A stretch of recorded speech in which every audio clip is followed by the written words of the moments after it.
Welcome to Deeper Dives, where we learn from experts how the best business communities are run. Today I'm chatting with Corina Gheonea, Global Community Director at UiPath. UiPath is one of the fastest growing SaaS businesses of all time, and community has been a strategic advantage from its earliest days. They have an extensive range of programs, but its MVP program and advocacy program has become a cornerstone of their community and has been running for over 5 years. The insights Corina shares can help you build programs for the long haul. Is why they built out the MVP program at UiPath. Important one for us. It's an important pillar that built the community for us, and it helped us be successful. It helped us be relevant. So the MVP program, so Most Valuable Professionals advocacy program, through which we recognize the ones who have great expertise in using automation, in using AI automation with UiPath, but also the ones who share. So invites others to learn, invites others, train others, mentor others, contributes in the overall AI automation space. So this is how we run the program and the main objective why we have it. It started with a genuine intention to recognize contribution in a time when we were just establishing as a technology, and it wasn't just the UiPath employees or the UiPath founder who was building and going for this success. It was an entire ecosystem. So this is why we started in end of 2018, so in 2019, with having the first MVP program, because this way it was, we want to give back as fast as possible. We want to recognize you as fast as possible because they believed in us when we were just establishing ourselves, establishing a new technology, establishing a new market.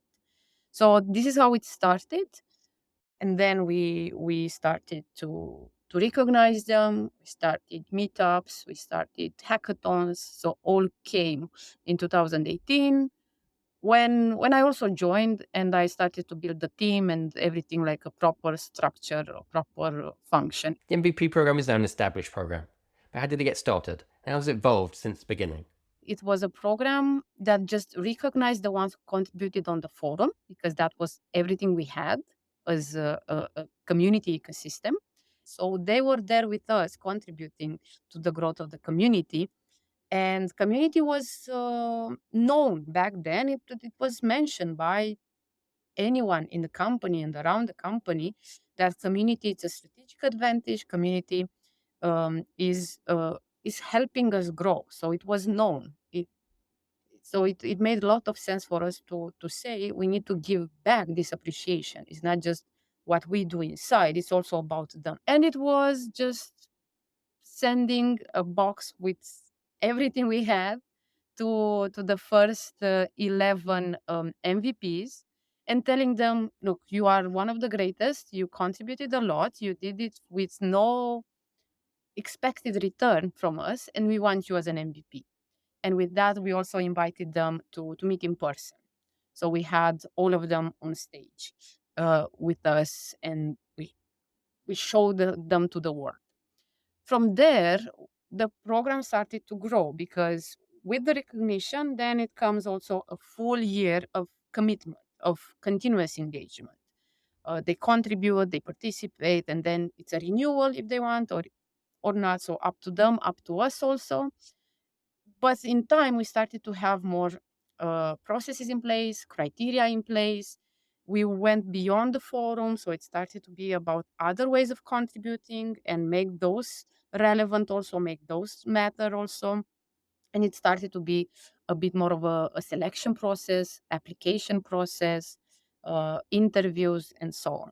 So this is how the program evolved in time, and now we are at the 125 MVPs for the year. As the program became more established, they began to get more interest and now demand outstrip supply, so they've introduced an application process. For the first ones, we were the ones that did the selection with the help of our forum moderator. Uh, for the next ones, it was based on encouragement and the MVPs to encourage others around them, peers of them. but we still want to keep the number so high quality. Like it's quite a difficult process to be recruited, also to be selected. Like they go through some really thorough phases. So we want to also maintain this culture. Like this group created a culture and we want to maintain it. New ones to influence it, but still the core to be there. So it's important in that sense. It also creates a lot of collaboration between them. So especially when we meet in person with them at MVP summits or developer conference, they get to interact, and after they start new projects together, uh, building initiatives. So it's quite normal for them then to want to stay. Like you have access to the best group of peers that trigger you, that push you to be better. So you want to be among them. You want to stay in that club for as long as possible. But we also try as much as possible to bring the new ones and for them to feel welcome, to feel that they still can contribute. It's not like they lost something by not being there in the past. While the program originally focused on foreign contributions, focus is now much broader as the program has evolved. Now members get to pick their own path and contribute in any way that works for them. So when they apply, we ask them because also in time our platform evolved a lot. So it's quite difficult for one MVP to say that he's an expert in everything. He or she is an expert in everything. So it's more about them telling us that, hey, these are my areas of focus and growth. And they can choose one or two or three, like for them, they can go in the entire platform. And also, we ask them about their preferences to contribute. So we try as much as possible to encourage people to maximize their talent and what they want to do. So it's not mandatory for someone to do something that is against their talent, their will, what they want to do. Like we try as much as possible every MVP to be on spotlights if they are more like introverts, or they there are things to do as an introvert. You don't have to be on a big stage to contribute. If they want to write blogs, if YouTube is their thing, if it's more about sessions in which they share product feedback, if continuing on the forum moderating is the thing, anyone can contribute in the way they choose. And through the year, there are other opportunities that maybe they didn't mention or they were not considering a particular method of contributing.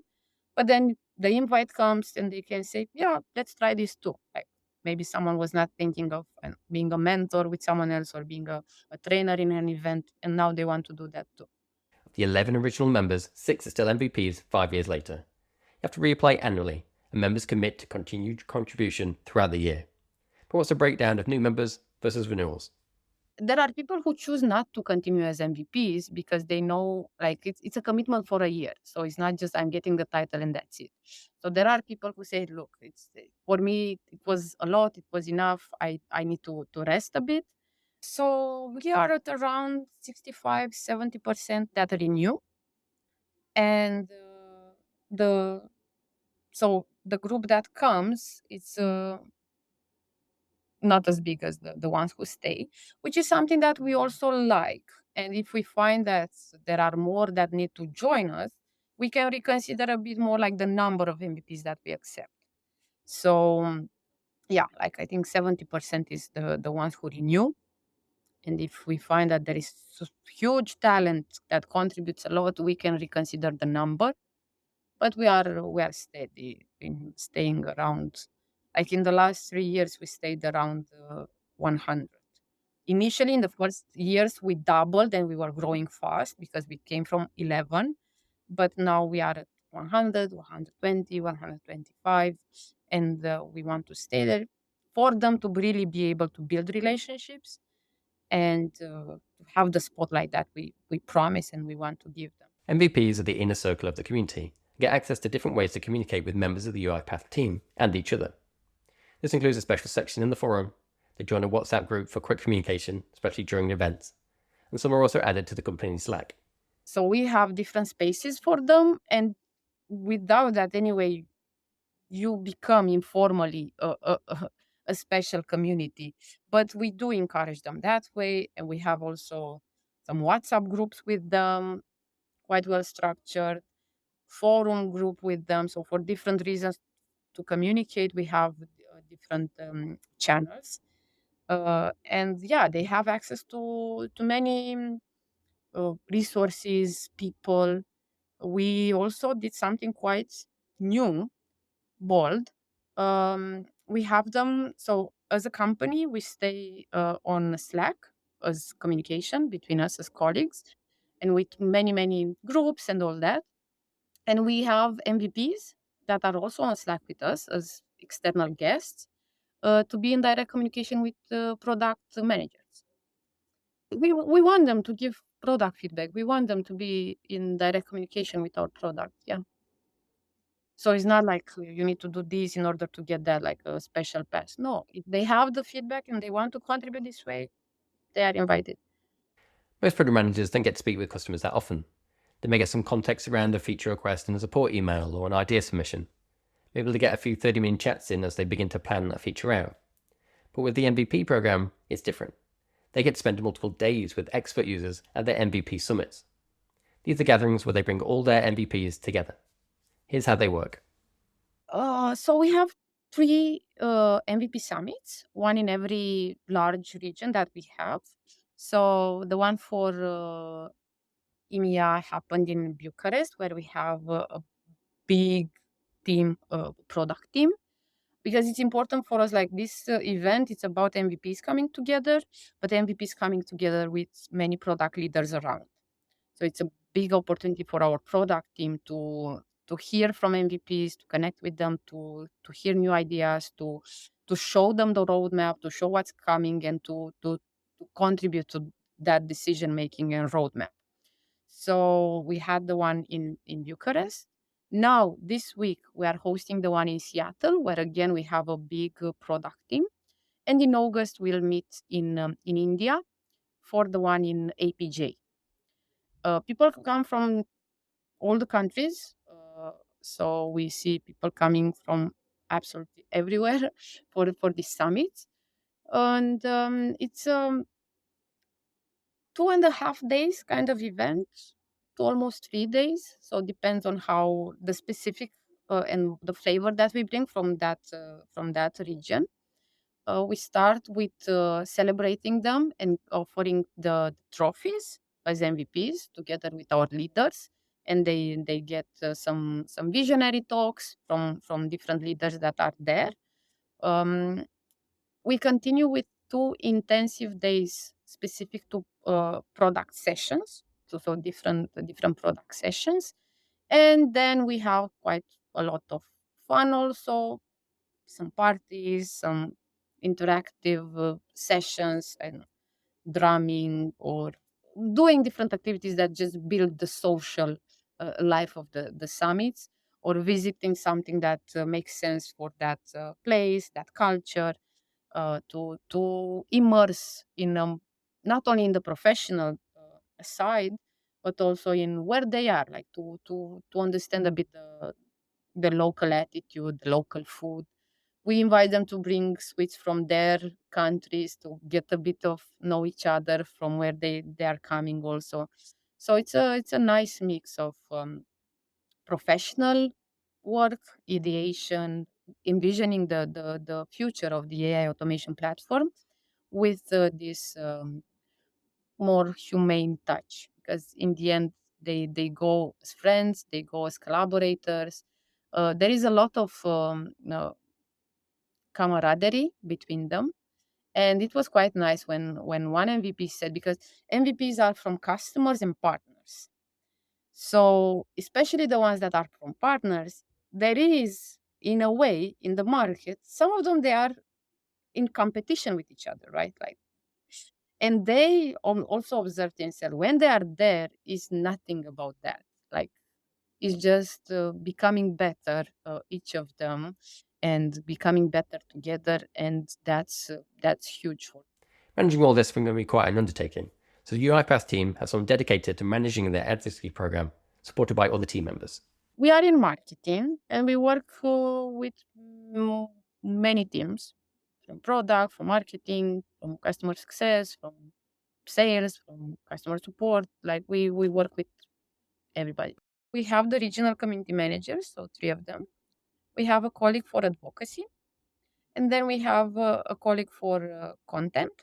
So the blogs, the YouTube. We also run a survey. We have a colleague dedicated to our community platform and operations, and one dedicated to our forum. So in our community team, we do have one advocacy leader, so who is in charge of the advocacy programs, especially the MVP program. And then for the summits, and not only for the summits, like for selection, for trying to find scouting for new MVPs, so preparing new MVPs, but selection and everything. We have 3 regional community managers in every region. So they contribute together with the advocacy director. So as a team, this is how we dedicate time from in what we do. For the summits and in general, there is also huge contribution from product. And they we prepare the agenda with them. It's on them to propose the topics, to we are putting more like the structure in place, and then through conversations we decide together. But it's becoming more of an event that makes sense, a lot of sense to them also. Like they know in advance, they plan things in advance, and they consider it in their as a blocker in their agenda. They don't want to miss this. They contribute a lot of time towards these summits, both community member time and product manager time. But measurement of their ROI can still be a little tricky. There are a few things that we do. So we also have as a team, we regroup to see what worked well, what we need to improve, what we need to consider. There is a lot of product feedback that gets centralized. So this way we get a bit of the quantity or the value of the summit, if it made sense, if it was a lot, if it was something new, or they heard the same things over and over. Um, we ask the product managers, so we run a survey to the MVPs to see how the event was for them. We ask also the product managers to give us feedback how the event was for them. Um, then it's also something informal that happens from time to time is that we hear rumors that I don't know some great ideas from MVPs were shared to the CEO level. So that's when we know okay something good happened there. With the advocacy program overall, they have more structured reporting around its value. So we do look at quantitative things like how many people applied, how many uh, got through the stages, through the interviews, how many are new MVPs, how many are renewed MVPs, and then their contribution. So contribution, like how many of them really contribute in the first half of the year, the second half of the year, um, and then it's sort of like something that is not only quantitative, I would say. Some a bit of like greater achievements, which is like putting them on large stages or putting them on large stages together with product managers from UiPath. So showing that level of collaboration. Product manager from UiPath sharing something and the MVPs coming together and showcasing that demo, like how they are really using. So these kind of things. Or writing some white papers together or publishing a book. So things that are a bit more like highlights, and we try to learn about them, find them, and a reusable component on the marketplace that can be used by other developers. So these kind of highlights also matter. And yes, it's a bit more difficult to track them or to give them the same value, or how do you quantify that? But the good thing that I think is there is a good brand of the MVPs overall in UiPath, and the leaders support us and encourage us to continue to grow the community and the program. So there isn't that much of the push. Like if you can't put them in this specific uh, cell with this specific value attached, this is not value, and we no longer support you with investments, time, and what we get from the company. So that's the good thing for us. Like having a bit more narrative, having a bit of outliers, not putting things in this very standardized unity of what value is, helps us. We do show many other numbers on other things, videos on YouTube, use cases on our use cases repository, community blogs, like these kind of quantitative things. But the most interesting things is these outliers of contributions. For some years already, we standardized having a report every quarter for community, and that's where we put it. Now, what we see, and it's something that we start to consider because we start to have a few more advocacy programs and to have quite a lot to say, we we want to think of something just about the advocacy programs, just about the MVPs to be shared. We do so much, and to be honest, like share to my team. Uh, every time I see our quarterly report, it's like if I can scratch that where it says quarter and I put annual, I think people will believe us. So there you have it. That's how Corina and team built and grew their MVP program. I hope that helps.